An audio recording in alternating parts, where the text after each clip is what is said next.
Have you ever seen a place that looks less like a landscape and more like the memory of a wound? In southern Iceland, the Laki craters do not rise like one giant volcano. They stretch across the land in a long, broken scar, a chain of more than 130 craters spread over roughly 29 kilometers, formed during the catastrophic 1783 to 1784 Skaftá Fires eruption. Today, the moss is soft, the silence is deep, and the air feels almost too still. But this field was once the mouth of one of the most destructive volcanic events in recorded history.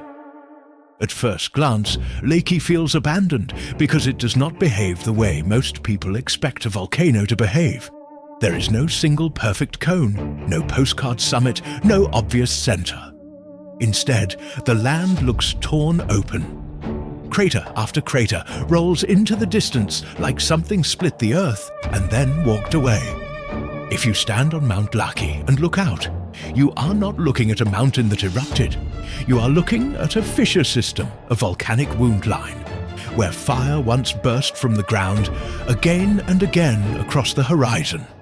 That strange geometry is part of what makes the place feel so unsettling. It does not look dead. It looks interrupted. And when Laki opened, it did not erupt for a few violent hours and stop. It began on June 8, 1783, and continued for about 8 months into early 1784.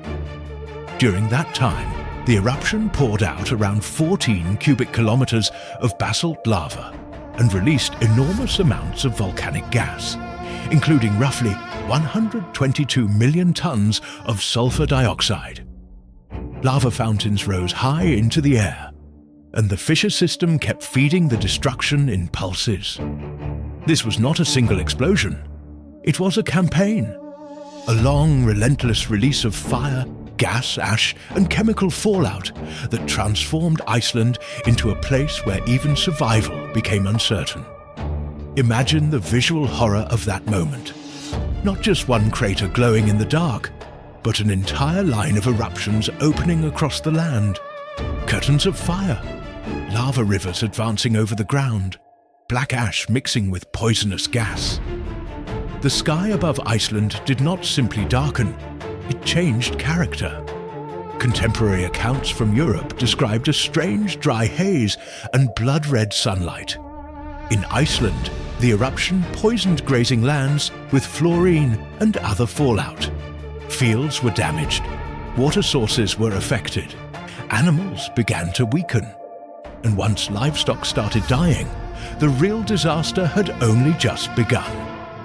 This is where Laki stops being just a volcanic story and becomes a human one. The eruption helped kill around half of Iceland's cattle and roughly 4/5 of its sheep, devastating the food system of an island society that depended heavily on livestock. The result was the disaster remembered in Iceland as the Moruhadindin, or missed hardships. Famine and disease followed. Roughly 1/5 of Iceland's population died in the aftermath. That number is hard to understand until you picture what it means. Entire communities trapped under a poisoned sky, watching animals collapse, food disappear, and winter approach with almost nothing left to protect them. But what makes Laki truly terrifying is that it did not stay in Iceland. The gases from this eruption spread far beyond the island, creating a vast sulfuric haze over parts of Europe. Reports described breathing problems, damaged vegetation, dim sunlight, and an atmosphere so strange people struggled to explain what they were seeing. Modern scientific work has shown that Laki's sulfur emissions were extraordinary, and its aerosol veil affected climate and air quality across large parts of the northern hemisphere. So, when you look at this lonely crater field today, you are not looking at an isolated Icelandic disaster. You are looking at a place that reached into the sky and touched the wider world. And that is why the place feels abandoned by Earth. Not because nothing happened here, but because too much happened here. Laki does not feel like a finished landscape.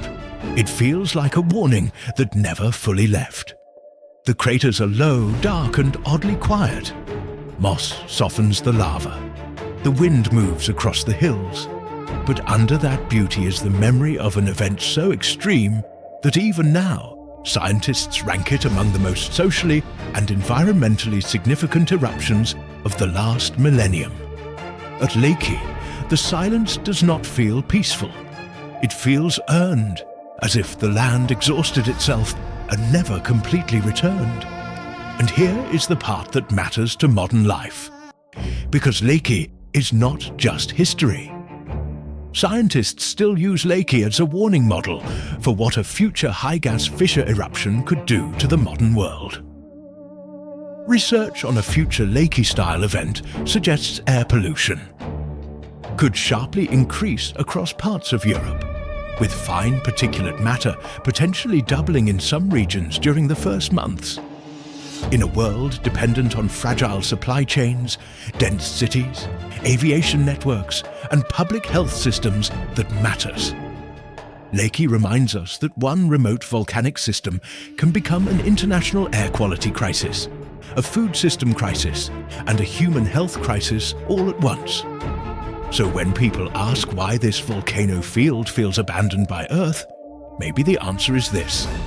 Because Laki does not look like a place the planet is still shaping with care. It looks like a place the planet used to punish itself. A field of black scars left behind after fire, poison, hunger, and sky-wide haze rewrote the meaning of distance. Here, the emptiness is not ordinary emptiness.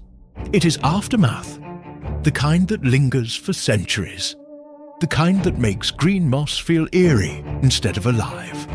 The kind that makes you realize some landscapes are not ruins of human history at all, but ruins of Earth's own violence. And the strangest part is that Laki still looks almost calm. That may be the most disturbing thing of all, because places like this do not need flames to feel dangerous. Sometimes all they need is silence and the knowledge of what once came out of the ground. And if this volcanic scar in Iceland feels like a piece of Earth left behind after catastrophe, wait until you see what the Atlantic failed to destroy. In the next episode, we go to the Faroe Islands for Drangarnir Sea Arch. So, how did this sea arch survive the Atlantic?